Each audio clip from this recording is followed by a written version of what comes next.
Greetings from the set of choices, and we thank God for the opportunity to be here, wherever you're listening to us, wherever you're watching us from. Today we're recording on March 11th, and today is actually 1 year since the World Health Organization declared COVID-19 a pandemic. And what a year it has been. Shall we take the time to do some reflection? Shall we answer the question, as a nation, as a people, in this beautiful land of Guyana, how well have we adapted? Is there anything else we need to modify, to change? And personally, as I look back at the year that has passed, pandemic-wise, two elements have been quite critical. The element of leadership and the other element being relationship. We want to take the time to thank those who are in leadership positions, whether locally, nationally. We want to thank our teachers, our frontline workers, those in the public transportation sector. We want to encourage you to continue to be responsible and to exemplify good leadership. We're not out of the woods yet in terms of COVID-19. We've made it 1 year through, and we can survive as a people if we make wise decisions and wise choices. So from this set of choices, please, 1 year in, we hope that we will be able, as a people, to make it through this pandemic and to do so with minimal casualties. Please be responsible. Please sanitize. Please wear a mask. From the set of choices. Gentlemen. Thank you very much, Assistant Pastor Joshua. I want to add a third element. You mentioned leadership, you mentioned relationship. I want to just touch a bit on the goodness and the grace of God. The Luke, the apostle, the physician, the doctor Luke, who wrote the book of Acts, he made a very important observation in Luke chapter 17 and verse 28. And here is what he says. He says, "For in him we live, we move, and we have our being." And I am really heartened by the testimonies that we have heard concerning the fact that persons who have no visible sign of contracting the COVID-19, the virus, but who, having gone to do the regular or the annual medical checkup, discovered that their bodies had produced, the antibodies, which indicated that they had the COVID, unknowing to them. So I want to thank God for His goodness, His grace, and His mercies that continue to keep us and even our listeners who week after week join this program. So apart from leadership, which we are grateful for, relationship, I want to add that other element of the goodness and the grace of God. And as we talk about it, I want to encourage persons who are listening, whether you're local or overseas, that despite the fact that we have, and we are thankful for the rollout of the vaccines that we have coming from countries that are helping us, and for the fact that the ministry has set up and will be setting up booths around the country where persons can go to have their vaccine, get their shot, we still want to encourage that persons still observe the protocol. Whether you have the vaccine or not, still continue so that together, over the shortest possible period of time, we can develop what is called herd immunity, so we can return, not exactly to life as the way it were before COVID, but to some semblance where we can get to have even greater relationship as we meet, we gather, we interface with each other. So I want to encourage us as we consider good leadership, good relationship. God bless you. Gentlemen.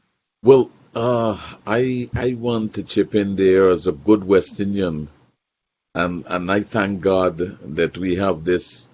When West Indies cricket was at its heyday, we had a four-prong pace attack, and so leadership, relationship, and we just heard of the grace of God, and I would like, as a true West Indian, to add a fourth one: discipline.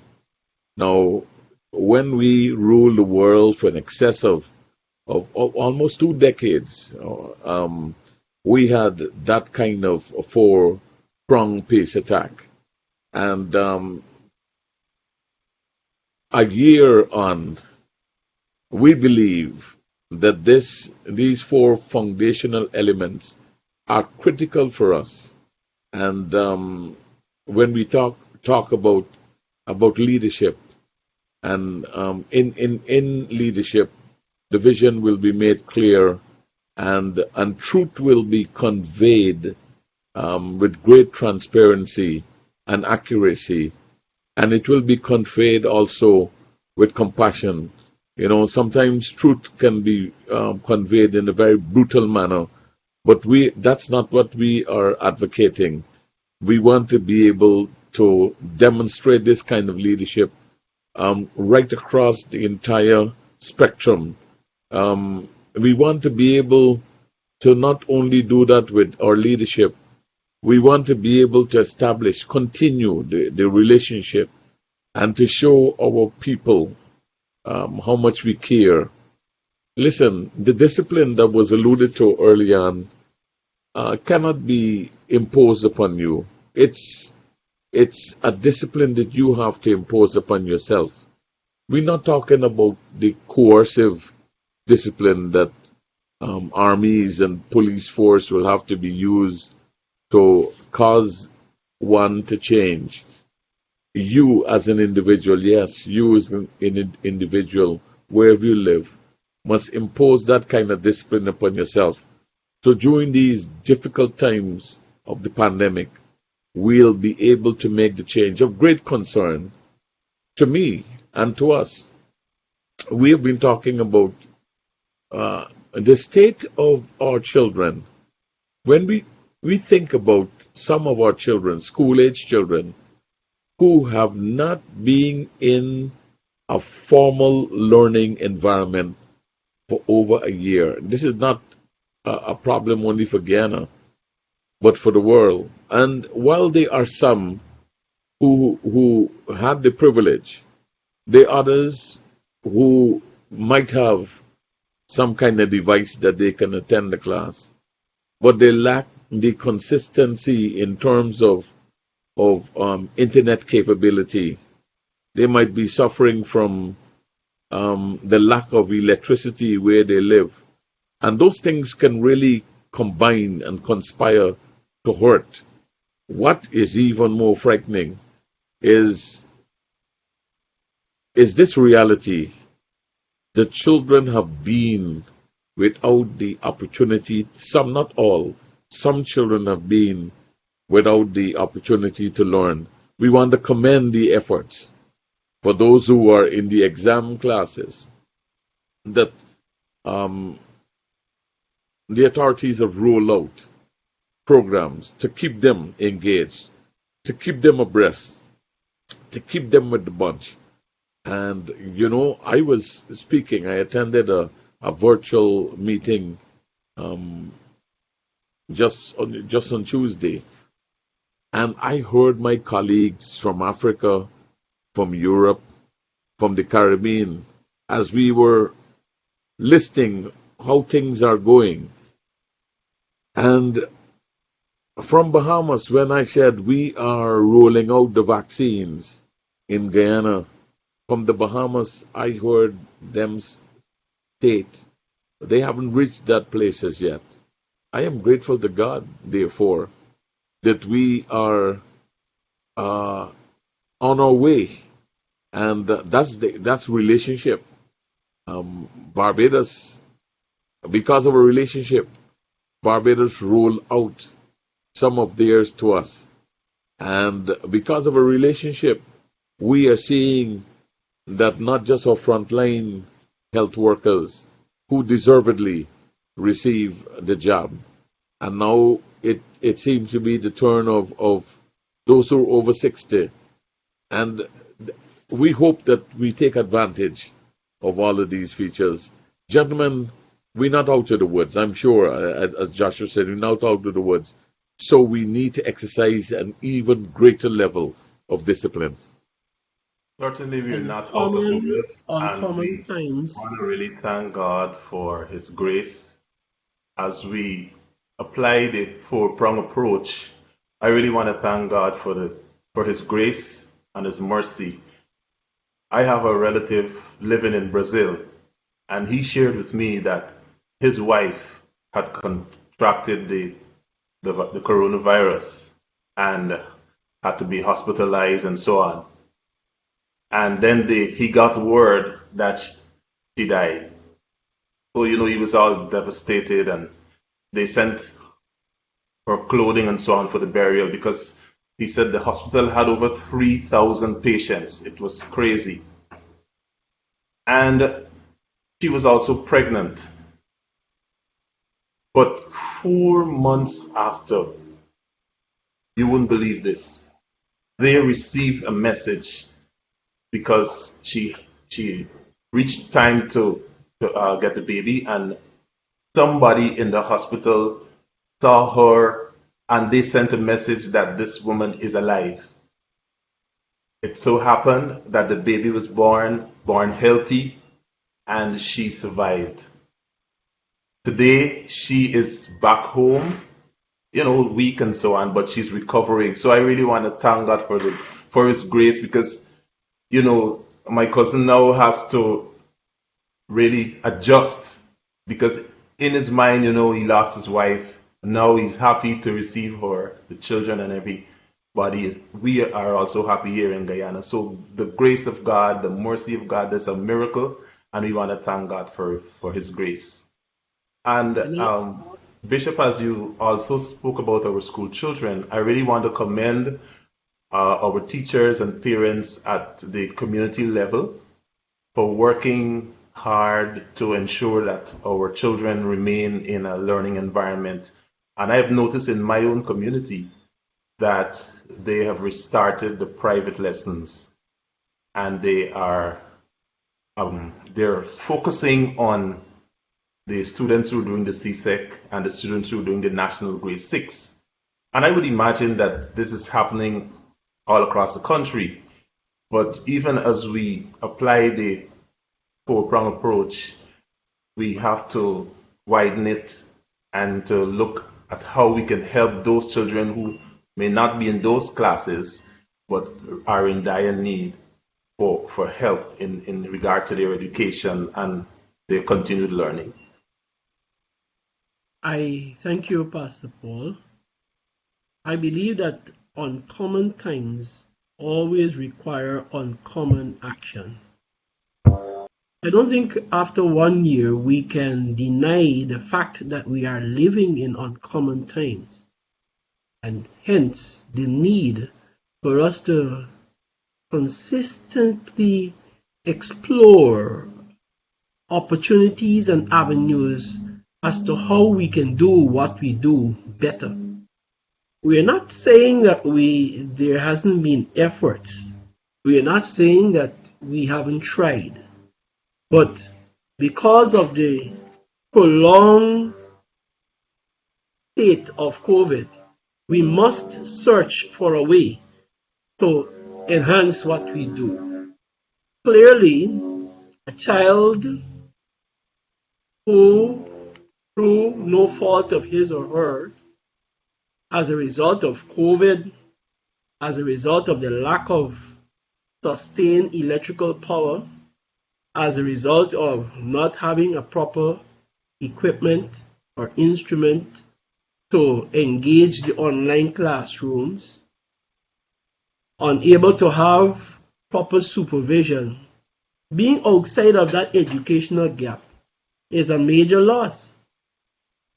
A child reads to learn learns to read from the age of 0 to 12, and then reads, let me make sure I get it, learns to read from 0 to 12, and then reads to learn thereafter. And so being outside of that system for whatever reason for a year is a serious matter. I want to take this opportunity by joining my colleagues in asking us to find a way to allow our children, especially not just those who are writing TSEC examinations, but also those who are at the lower levels, to join, get back into the classroom, find a way. I can't say know all the ways or the reasons. I think it was on the 7th, an announcement by our Prime Minister that the joint services, I think, and the teachers are the next in line to be exposed to the COVID-19 vaccination program. That's an honorable thing, and I pray it will come on stream very quickly. But we just can't sit back and hope this matter will die away. Common action is needed so that we can ensure. If not, another 10, 15, 20 years, we will discover the serious loss that has taken place as a result of the gap in our education delivery. You know, Reverend Asano, I think some teachers are aware of the devastation that could occur in the child's educational development. And I'm aware some teachers have taken some uncommon action. In some areas where the students are experiencing difficulty in terms of the unstable power generation, even those schools, some of those schools are not formally open to allow the secondary schools I'm referring to from Form 1 to 5. What some of those teachers have been doing is that for those students who are experiencing difficulties, they have found a way to ask those children, a few of them observing the COVID protocol, to go to classes, okay, and to instruct them. So while, this is commendable. So some of those children are not really losing out. Power generation set aside and all that. But a few of them, the teachers on select days, are asking to come in small group, 2s and 3s. So they observe all the COVID protocol and they find a way to instruct them. So I want to, I don't have on a hat here, but I want to say thanks to those teachers who have found uncommon ways to ensure that they bridge the gap.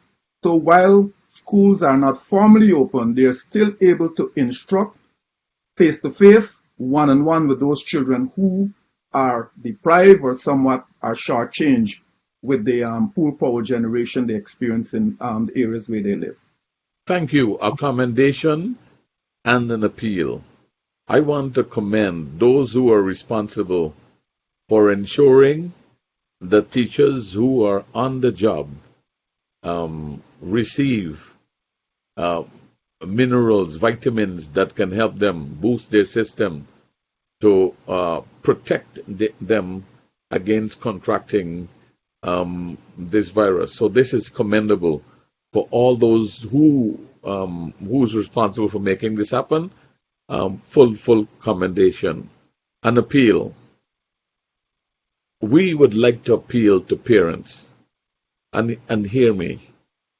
If there was ever a time when there should be a collaboration between parents, the Ministry of Education, and our schools as represented by head teachers and education officers, this is a time when we need the community represented by parents should come out and should encourage their children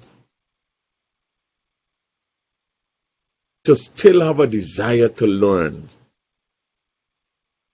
to let that desire to learn be stronger than this pandemic, and to have that preparedness that they will make up for this year. I don't know how they'll do it, but they will burn the candles and burn the midnight oil so that they will be able to catch up. Because we don't want any one of our children, irrespective of where they live, to be left behind.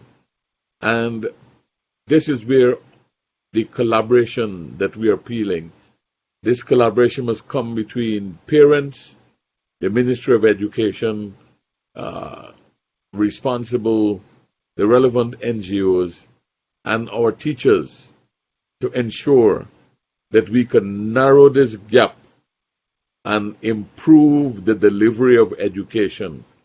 Because if we don't even want to think about the impact of this information upon not just our children and our families, but upon our nation. Allow me to thank you, Bishop. Allow me to propose a practical example. We've been talking about extraordinary times requires extraordinary solutions and so on and so forth. So I would just like to propose a practical example that I know worked. And I'm speaking particularly about the children in the lower grades, the primary school, grade 1 to grade 6, which can also apply to the upper level. But we have grade 1 to grade 6 in one school building. We can begin to teach these children now with this pandemic, knowing as well that they are less likely, not entirely unlikely, but less likely to contract this coronavirus. We can do a rotational schedule with grade 1, grade 3, grade 5 on one day. Let's say Monday. We can do grade 2, grade 4, grade 6 on Tuesday. We can have Wednesday off where the entire school is cleaned again. It's being cleaned on Monday and Tuesday, but it can be cleaned again even more thoroughly on Wednesday.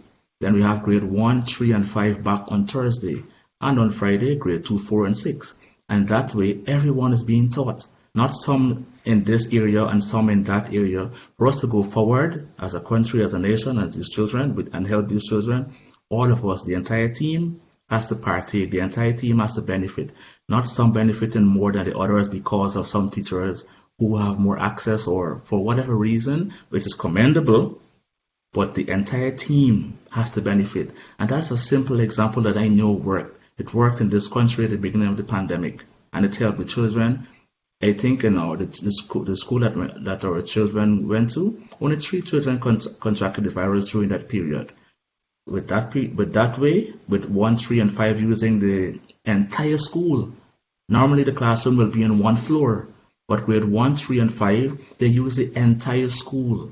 So like that way you have spacing, you have proper distancing, the recreation time is being staggered, lunch time is being staggered, and everyone, it requires different thinking, requires extraordinary means. This is just a simple practical solution that we can use. We have 40% reopening for churches and other places, restaurants.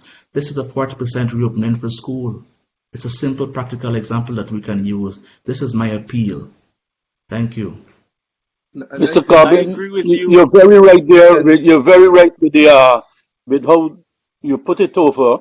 That's real sweet. Limar, you were about to make a point. You're a university student. How were you making out?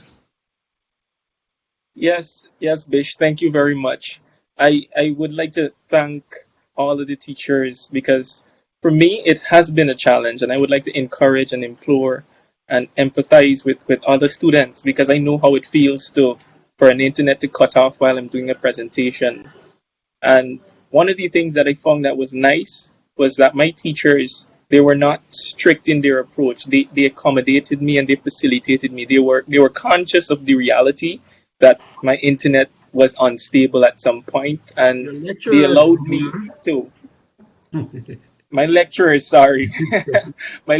allowed me to present in a manner that was improvised, and I really appreciate it, and I thank them for some other tips that I would recommend. I noticed some schools like the Bishop's High School started the same rotational system that Deacon Kurt would have emphasized and put forward, and that has been working for them good because I could remember they had only one case within my 2 months that I've been observing the system, and they had the sixth formers coming on Monday, Wednesday, and Friday, and the rest of the school, the fourth and the fifth formers, they came on Tuesday, the Tuesday and Thursday, and it rotated. I think they're in week 11 now, and one of my younger friends, I would have heard from her, and she said that the system is working fine, although there's some glitches, obviously. And what I would say is that you can send your children out, because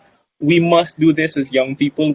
I know it's hard, but we can do this. We can go out. We can learn at our own pace. One thing you must do is learn at all times, though, because I know it can be difficult. It's stressful, but take your time and take small bites and just get it. Don't come off the game. Don't become frustrated and say that I give up. Just take it light.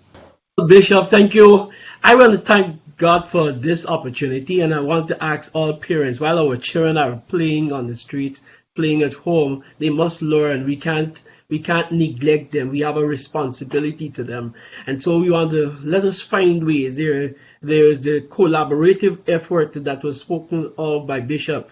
And I want to put that before us, that we collaborate, the teachers, the parents, the students, even the churches and the community. Let's come together. And as we do that, we're going to help our children to excel and succeed and overcome this difficulty. This is Choices.